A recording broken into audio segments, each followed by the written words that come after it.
Saudaraku yang dikasihi Tuhan Yesus Kristus, mari kita bersama membuka Alkitab.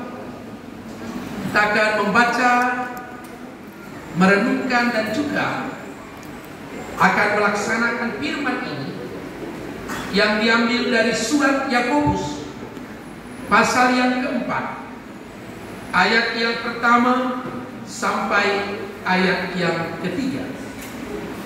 Yakobus pasal yang keempat, ayat yang pertama sampai ayat yang ketiga. Demikian firman Tuhan kami bacakan. Dari manakah datangnya sengketa dan pertengkaran di antara kamu? Bukankah datangnya dari hawa nafsu yang saling berjuang di dalam tubuhmu?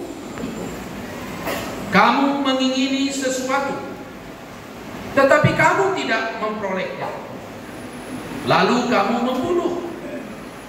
Kamu iri hati, tetapi kamu tidak mencapai tujuanmu. Lalu kamu bertengkar dan kamu berkelahi. Kamu tidak memperoleh apa-apa karena kamu tidak berdoa. Atau kamu berdoa juga, tetapi kamu tidak menerima apa-apa karena kamu salah berdoa. Sebab yang kamu minta itu hendak kamu habiskan untuk memuaskan hawa nafsu. Demikian firman Tuhan. Saudaraku yang berbahagia adalah orang-orang yang selalu merindukan firman Tuhan, merenungkannya, menyimpannya di dalam hatinya, dan melaksanakannya di dalam kehidupannya hari lepas hari. Amin. Shalom. Shalom. Shalom. Saya yakin semua kita yang berkumpul hari ini pasti pernah berdoa. Minimal 5 kali satu hari pasti berdoa. Kalau yang makannya 3 kali satu hari. Zaitun itu lansia itu berapa kali makannya? Orang 3 kali, kalau zaitun bisa 5 kali. Berarti 5 kali harus berdoa. Lalu doa ketiga dan keempat yaitu kalau mau tidur dan juga habis bangun, minimal 5 kali. Kelang-kelangnya itu tambahanlah. Pertanyaannya sekarang, pernah nggak Bapak Ibu merenung, kenapa saya berdoa tapi kok doa saya nggak dijawab ya? Kenapa doa saya kok nggak didengar ya? Saya berulang-ulang berdoa Pak Pendeta, tapi kenapa doa saya kok belum dijawab sampai saat ini? Siapa yang masih terus berdoa dan sampai saat ini doanya belum dijawab? Coba angkat tangan. Wah, banyak juga ya. Banyak ya. Yang di belakang itu semua doanya sudah dijawab itu ya? Atau malu-malu dia Pak Pendeta. Atau masih belum berdoa kan? Sudah dijawab. Ya, tepuk tangan untuk yang sudah dijawab. Baik, Bapak Ibu, kira-kira pernah nggak kita bertanya dalam hati kita, kenapa doa saya belum dijawab? Hari ini firman Tuhan mau katakan, rupanya ada doa yang salah. Mungkin tidak pernah terbayangkan kita bahwa ada doa yang salah. Kalau yang berdoa itu berdosa itu pasti. Tapi doanya salah, bukan orangnya yang bersalah. Kalau orangnya itu pasti orang bersalah. Saya orang bersalah, tapi doanya salah. Kenapa bisa salah? Karena rupanya ada hubungan antara tujuan dengan apa yang kita inginkan. Kalau saya menginginkan ini, tujuannya untuk apa?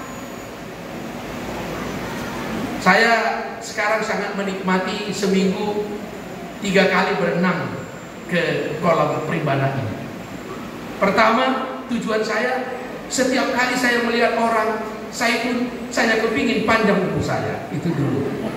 Makanya setiap kali saya lihat orang yang berenang itu lebih tua dari saya, Tuhan semoga saya juga seperti dia lah. Lalu yang kedua, kelihatannya kalau kami yang berenang di sini lebih banyak ngomong-ngomongnya daripada berenangnya. Kumpul cerita gitu sama teman di pojok sana, duduk-duduk cerita gitu kan. Karena memang kita tahu kalau berenang dimanapun ada. Lebih baik dari tempat ini pun ada, di hotel ada. Tapi komunitas itu belum tentu ada di sana. Kita bisa saja membayar sesuatu dengan mahal, tapi belum tentu kita dapatkan sebuah komunitas. Saya melihat tempat ini adalah sebuah komunitas. Apalagi kalau setiap hari Selasa, lihatlah di situ Saitun, lansia, orang Medan, di sanalah semua kumpulan ini. Tepuk tangan dulu. Jadi harusnya pemerintah kalau mau lihat ini kadang pembinaan kepada lansia, kerjasama aja sama Primbana tiap hari Selasa. Di sini sudah bisa itu kerjasama. Kemarin sudah datang dari provinsi Ibu Silitonga dari provinsi Sumatera Utara. Dia menawarkan, saya bilang tunggu dulu, saya konsultasi pendeta rehabilitasi. Karena kalau campur tangan nanti repot. Iya, baik. Iya, baik Bapak Ibu. Sekali lagi kita kembali kepada teks ini. Apa ada doa yang salah? Kenapa kita berdoa? Pasti tentu ada maksud dan keinginan. Rupa-rupanya ketika kita mau berdoa, perlu dulu kita bersihkan apa tujuan kita berdoa. Memang kita tahu bahwa yang menentukan doa kita itu dijawab oleh Tuhan atau tidak, itu memang Tuhan yang menentukannya. Memang kita tidak punya hak untuk mengkomplain apa yang Tuhan akan berikan kepada kita.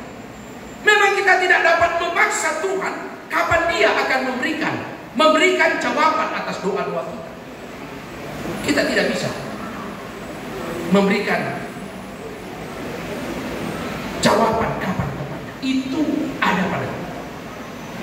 Tapi jangan lupa bahwa sekalipun Tuhan yang punya otoritas untuk menjawab doa-doa kita, tapi Tuhan menginginkan apakah yang kita minta kepada Dia itu benar atau tidak.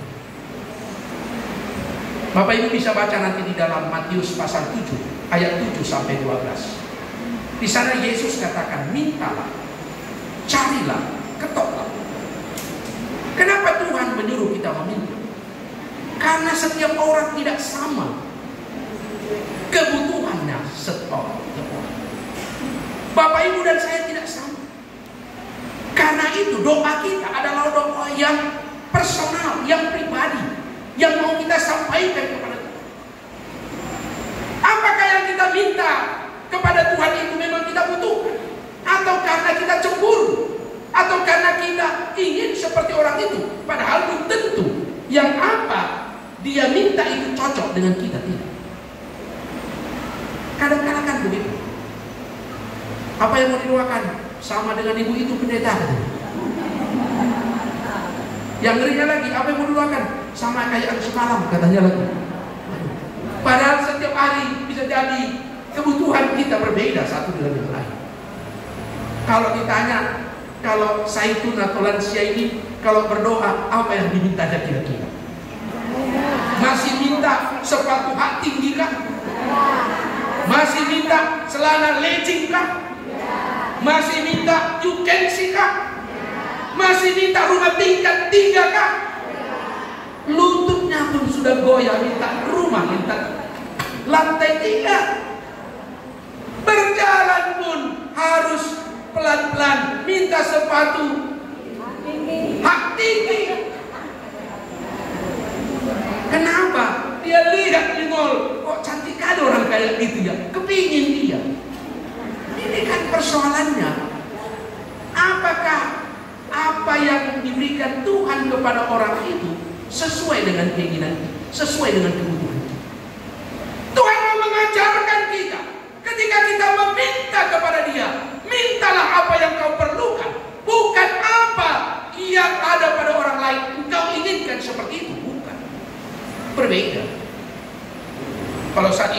paling meminta. Karena sebentar lagi anak saya sebentar lagi akan menjadi kakek. Doa saya setiap hari, Tuhan, lahirlah nanti cucu saya baik-baik. Itu aja sekarang keinginan saya, nggak ada yang lain. 2 bulan lagi begitulah saya akan punya cucu. Itu aja doa saya, karena seperti itu. Karena itu kebutuhan saya. Saya nggak cemburu melihat orang yang seperti ini, nggak cemburu saya. Kalau dia punya yang lain, biarkanlah itu. Mungkin itu yang dia butuhkan. Persoalannya, doa-doa, keinginan-keinginan kita sebenarnya bukan semua kebutuhan kita, tapi karena cemburu melihat orang seperti itu. Itu persoalan. Orang seperti itu, kita seperti itu. Dan ingin. Tuhan mau mengajak kita, anakku, ayo mintalah apa yang kau butuhkan. Jangan minta apa yang tidak kau butuhkan. Kenapa? Karena ketika Tuhan memberkati kita, ketika Tuhan menjawab doa-doa kita, Dia tidak mau apa yang Dia berikan itu sia-sia. Amin. Dia tidak ingin yang Dia berikan itu tidak berguna kepada kita. Kan banyak kali yang gak berguna kepada kita, kita simpan-simpan semua. Coba baju ibu yang 30 tahun lalu masih disimpan kan? Baju waktu masih langsing, lalu dipandang-pandanglah di rumah. Kapanlah nanti aku langsing lagi? Sekarang sudah langsung. Gak langsing-langsing. Kenapa gak dibagi? Coba. Kenapa gak dibagi kepada tetangga kita di kampung sana yang perlu? Disimpanlah di lemari. Saya sudah 30 tahun jadi pendeta. Kalau ada orang mati, paling-paling 2 bajunya cuma, tidak ada lebih. Kalau pendeta dia ada baju dia dikasih toga, itu aja lah. Kalau dia agak baik dikasih baju, kasih jas 2. Gak pernah saya dikasih lihat orang mati itu 10 bajunya, gak pernah. Gak pernah. Makanya Bapak Ibu, baju-baju yang gak dipakai lagi bagikanlah. Karena apa? Karena gak perlu. Tambah terus di rumah kita, akhirnya ruang gerak kita gak ada, lemarinya tambah terus, ruang gerak makin sepi. Habis. Itu persoalan kita. Pandang-pandang lagi tuh. Baju seragamnya dulu waktu masih permata, baju seragamnya masih waktu masih gadis, dilihatnya lagi kan. Dia sekarang sudah senior begitu. Kapan? Ya nggak mungkin lagi kembali kan. Tapi kenapa nggak bisa kita lepas? Jakobus mengingatkan itu. Kenapa ini disampaikan kepada jemaat waktu itu? Karena waktu itu seringkali terjadi kedengkian, seringkali terjadi iri, seringkali terjadi pertengkaran karena apa yang ada pada mereka. Tuhan tidak menginginkan apa yang ada pada kita menjadi perkelahian. Tuhan tidak menginginkan apa yang ada pada kita menjadi persoalan, perselisihan di antara kita. Karena itu Tuhan tidak mau mengasihi sesuatu yang tidak berguna kepada kita. Tapi kita seringkali memaksakan, merengek-rengek. Perlu saatnya kita merefleksikan, kenapa doa saya belum dijawab Tuhan? Jangan-jangan memang ini gak berguna sama saya. Tapi kita seperti anak-anak yang merengek-rengek terus, yang memaksakan seperti keinginan kita. Padahal ketika sudah diberikan, hanya dipegang, setelah itu ditinggalkan. Anak-anak kan begitu kan? Aku mau cuma, katanya kan, dikasih. Setelah dikasih, ditinggalkannya. Tapi ada kepuasan.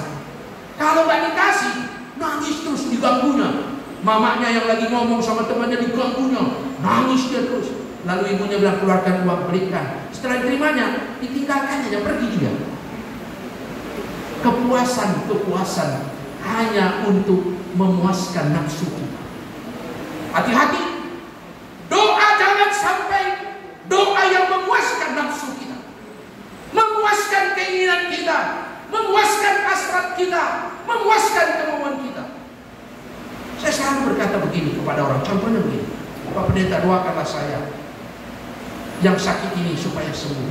Baik Pak, tapi pertanyaannya, kalau Anda sudah sembuh, maunya apa? Karena banyak yang saya doakan sudah sembuh, nggak hanya pergi ke gereja, nggak hanya datang ke persekutuan, sembuh dia. Pendeta, doakanlah supaya supaya anak saya ada, katanya sudah 10 tahun berdoa. Dapat anaknya nggak dibawa ke sekolah minggu. Kadang saya pikir, untuk apa yang kami minta ini? Untuk apa? Apakah untuk status? Apakah untuk sebuah status saya seperti ini? Kalau engkau meminta didoakan supaya sembuh, ketika engkau sembuh, untuk apa kesembuhanmu ini? Kalau engkau meminta diberkati Tuhan, setelah engkau diberkati, untuk apa kekayaanmu itu? Untuk apa jabatanmu itu? Ada orang sudah dapat jabatan justru menindas, apa gunanya? Ada orang sudah punya harta kekayaan, pelit kali sama tetangganya, sama sanak familinya, gak mau berbagi, untuk apa? Apa gunanya sendiri? Itu yang perlu kita lihat. Karena itu, apa yang kita inginkan dari doa-doa kita, murnikan itu dengan motivasi yang benar. Makanya Tuhan bilang, mintalah. Mintalah. Artinya kita diajari supaya tahu apa yang kita minta itu benar atau tidak. Benar tidak. Dalam bacaan kita tadi diingatkan, Yakobus mengingatkan jemaat, karena rupa-rupanya apa yang mereka dapatkan dari Tuhan bukan dipakai untuk kebaikan, tapi justru untuk pertengkaran, untuk kebencian, untuk perkelahian dan sebagainya. Sangat-sangat sedih sekali Bapak Ibu. Bayangkan, Tuhan sudah memberikan kepada kita begitu banyak berkat, tapi berkat itu kita pakai untuk tidak baik. Dalam catatan penemu bom atom, pada waktu itu dia menemukan bom atom itu, dia tidak pernah berpikir bom atom ini dipakai untuk menghancurkan Hiroshima dan Nagasaki. Dia hanya berpikir bom atom itu ditemukan untuk membantu mendapatkan ekonomi supaya lebih baik, karena untuk sesuatu yang sulit dieksplor, digali dengan bom itu supaya lebih mudah. Tapi apa yang terjadi? Bom atom itu diletuskan, dilepaskan di Hiroshima, dijatuhkan di Nagasaki. Bagaimana banyaknya orang Jepang mati? Penemu bom atom menyesali sebenarnya. Apa yang membuat tidak dipakai untuk kebaikan? Jangan Tuhan menyesali apa yang Dia berikan kepada kita. Kita tidak pernah. Bapak Ibu ingin selalu usia panjang. Amin. Kalau dikasih Tuhan usia panjang itu apa? Untuk cikurati orang, untuk ngomongnya orang. Kalau dikasih umur panjang sama Bapak Ibu itu apa? Supaya banyak musuh. Karena ada orang yang makin tambah umurnya makin banyak musuhnya. Itu apa? Kalau Bapak Ibu kasih Bapak Ibu sukses anak-anaknya, untuk apa? Supaya sombong. Karena itu apa yang kita minta. Cobalah uji dengan motivasi apa? Apakah ini untuk kebaikan? Makanya dikatakan tadi di dalam Yakobus, apa yang kamu minta tapi tidak kamu peroleh, lalu kamu membunuh, kamu iri hati, kamu tidak mencapai tujuanmu, kamu bertengkar, kamu berkelahi, kamu tidak memperoleh apa-apa karena kamu tidak berdoa. Jadi Bapak Ibu, hari ini doa yang benar itu adalah doa yang maksud dan tujuannya jelas, bukan teknis doa yang benar, tapi substansinya apa tujuan. Kalau Bapak Ibu ketika berdoa, apa tujuannya? Apa maksudnya? Itu dulu pertama. Kalau memang maksud dan tujuannya baik, apa kata Yesus di dalam? Carilah, ketoklah. Jadi minta, cari, dan ketok itu di dalam Matius pasal 7. 3 kata yang tidak bisa dipisahkan. Mintalah itu isinya, substansinya, dasarnya. Apa yang mau saya inginkan. Carilah itu harus sebuah optimisme, sebuah keyakinan, sebuah kepercayaan bahwa apa yang saya minta akan diberikan oleh Tuhan. Dan ketoklah artinya apa? Bersabarlah. Karena ketika kita ketok, belum tentu dibuka yang punya rumah satu kali. Ketok lagi, belum dia buka 2 kali. Ketok lagi, belum dia buka. Sabar kita, pada akhirnya harus dibuka. Hari ini firman Tuhan saya sampaikan kepada kita. Karena banyak kita yang berdoa. Lalu Pak Karigan berikan teks ini kepada saya. Sampaikan tolong Pak Pendeta. Karena doa yang benar. Seringkali karena tujuan kita belum pas, bukan teknisnya. Aku mungkin karena belum sampai menangis aku Pak Pendeta ya. Mungkin karena belum sampai 2 jam aku berdoa ya Pak Pendeta.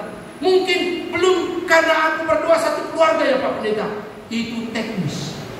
Tapi tujuannya apa sebenarnya? Tujuannya apa? Kalau tujuannya jelas, percaya akan sabar, akan kita terima. Dan ini. Lalu bagian yang kedua dalam pertemuan hari ini juga saya mau menyampaikan, karena ada selalu masuk pertanyaan.